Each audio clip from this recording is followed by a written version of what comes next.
అహ్మదాబాద్ ఘోర విమాన ప్రమాదం తీవ్ర విషాదాన్ని మిగిల్చింది. ఏవియేషన్ చరిత్రలో కని విని ఎరుగని విధంగా జరిగిన ప్రమాదంపై దర్యాప్తు జరుగుతోంది. అసలు ప్రమాదం ఎందుకు జరిగుండొచ్చు? ప్రమాదం జరగకుండా పైలట్లు ఎలాంటి చర్యలు తీసుకునే అవకాశం ఉంది?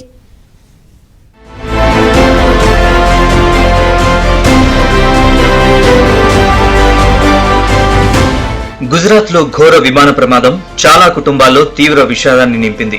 Air India Boeing dream liner విమానం కూలిపోయిన ఘటనలో 290 మంది దుర్మరణం పాలయ్యారు. విమానం జనావాసాలపై పడినందున మృతుల సంఖ్య పెరిగే అవకాశాలున్నాయి.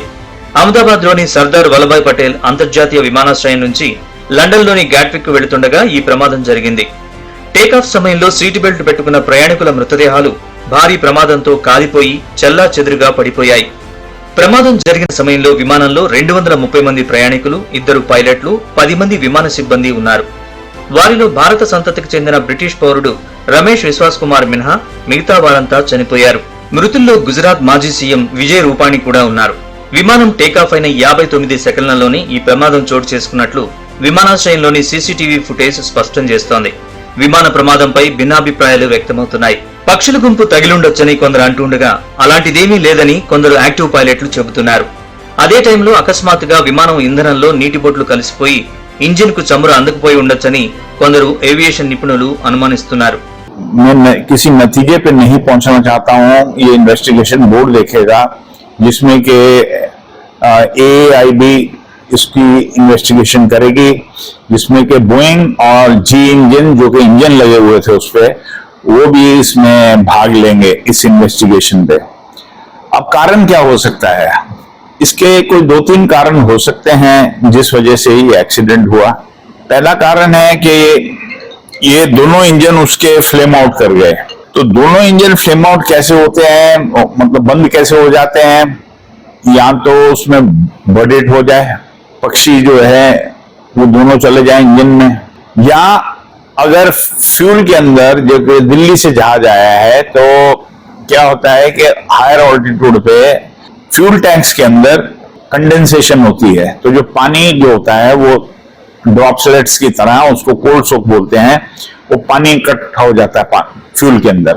वो बहुत एक रिमोट पॉसिबिलिटी है कि वो अगर वाटर कंटेमिनेशन के साथ दोनों इंजन में चला गया तो दोनों इंजन फेल हो गए. वो एक पॉसिबिलिटी है.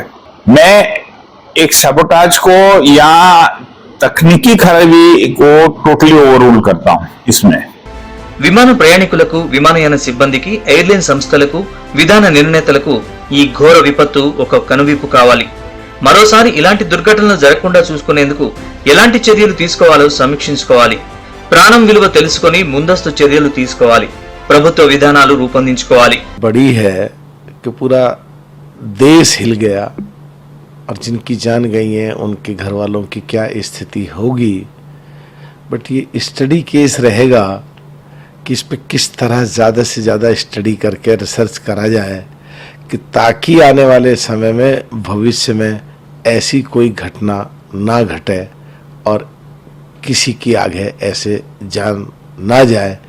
इस पे पूरी स्टडी केस करके इस पे जो सबसे महत्वपूर्ण मुद्दे हैं उनको बारीकी से अध्ययन करके ऐसा क्यों हुआ, कैसे हुआ, क्या करना चाहिए था, आगे भविष्य में कैसे इससे बचा जाए ताकि आगे भविष्य में ऐसी घटना ना हो. इस पे काम जरूर होगा. వాస్తవానికి విమాన ప్రమాదాన్ని అంత తేలిగ్గా తీసిపారేయలేము.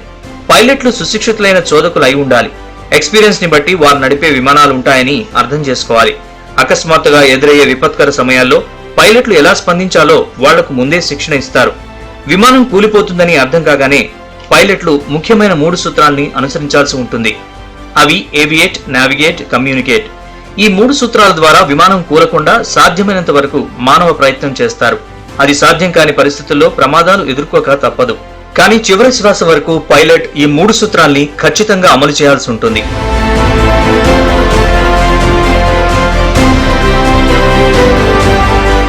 విమానం కూలిపోతున్న సమయంలో పైలట్ చేయాల్సిన మొదటి పని ఏవియేట్. విమానంపై తమ నియంత్రణ కోల్పోకుండా చూసుకోవడం.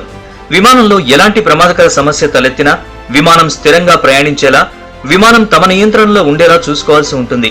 తద్వారా పైలట్లు విమానం పనితీరుడు, వేగాన్ని, ఎత్తు వంటి వాటిని తాము నిర్ణయించుకున్న రీతిలో అదుపులో పెట్టుకుంటారు.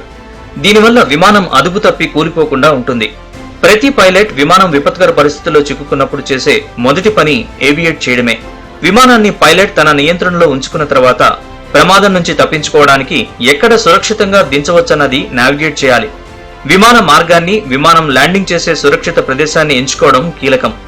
ఇలాంటి కీలక సమయాల్లో పైలట్లు తమ దగ్గరలో ఎక్కడ విమానాశ్రయం ఉందన్నది నావిగేట్ చేస్తారు.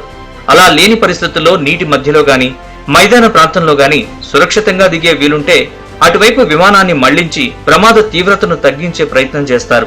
విమానంలో సాంకేతిక సమస్యలు తలెత్తినా, ఇతర ఏ ప్రమాద గంటికలు మోగినా వెంటనే వారు ఎయిర్ ట్రాఫిక్ కంట్రోల్ కు లేదా సమీపంలోని ఇతర విమానాలకు తమ ప్రమాదకర పరిస్థితుల్ని వివరిస్తారు. ఏటీసీ నుంచి ఇచ్చే సూచనల్ని పాటించి ఆ ప్రమాదం నుంచి బయటపడటమో లేక ప్రమాద తీవ్రతను తగ్గించే చర్యలు పాటించడమో చేస్తారు. కమ్యూనికేట్ చేయడం వల్ల, అంటే ప్రమాద సమాచారాన్ని వెంటనే పంచుకోవడం వల్ల గ్రౌండ్ స్టాఫ్ నుంచి వారికి అవసరమైన సూచనలు, సలహాలు, సహాయం లభించే వీలుంటుంది.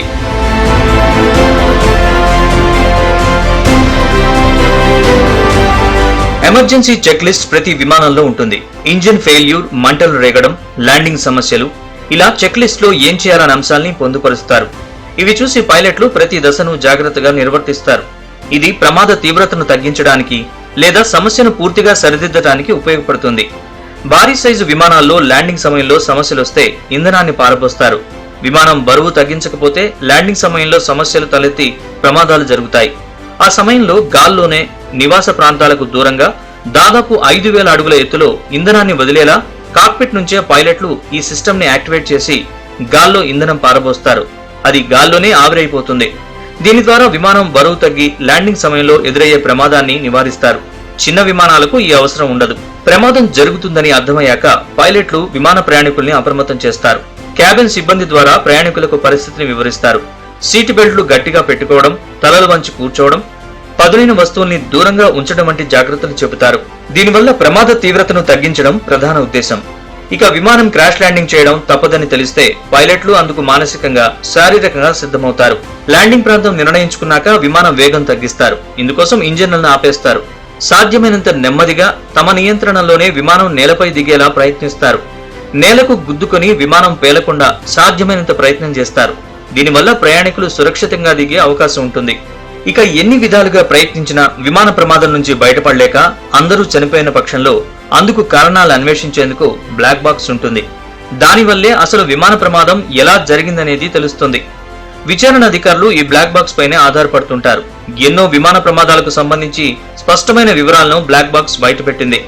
ఎయిర్పోర్ట్ నుంచి విమానం టేకాఫ్ అయిన తర్వాత నుంచి ప్రతి విషయం కూడా ఈ బ్లాక్ బాక్స్ లో రికార్డ్ అవుతుంది. ప్రతి సంభాషణతో పాటు విమాన పారామీటర్స్ ఎప్పటికప్పుడు ఇందులో రికార్డ్ అవుతుంటాయి. ఒకవేళ విమాన ప్రమాదం జరిగితే అధికారులు ముందుగా బ్లాక్ బాక్స్ కోసం ప్రయత్నిస్తారు. సాధారణంగా విమాన ప్రమాదం జరిగిన సమయంలో మంటలు చెలరేగి అన్ని కాలి బూడిదవుతుంటాయి. ఆ సమయంలో నారింజ రంగులో ఉన్న ఈ బ్లాక్ బాక్స్ గుర్తుపట్టేలా సులభంగా ఉంటుంది. అధిక ఉష్ణోగ్రతల్ని తట్టుకునేలా, నీటిలో మునిగినా ఎలాంటి డేటా తొలగిపోకుండా ఉండేలా జాగ్రత్తలు తీసుకుని దీన్ని డిజైన్ చేస్తారు. ఒకవేళ రాడార్ సిగ్నల్స్ అందని సమయంలో కూడా బ్లాక్ బాక్స్ పనిచేస్తూనే ఉంటుంది. విమానం ఎంత ఎత్తులో ప్రయాణిస్తుంది, ఎంత ఇంధనం ఉంది, ఇంజిన్ కు సంబంధించిన విషయాలు, పారామీటర్ల సమాచారం, విమాన కదలికల్ని ఎప్పటికప్పుడు రికార్డ్ చేసి ఉంచుతుంది. అహ్మదాబాద్ విమాన ప్రమాదంలో బ్లాక్ బాక్స్ ఎలాంటి సమాచారం ఇస్తుందో చూడాలి.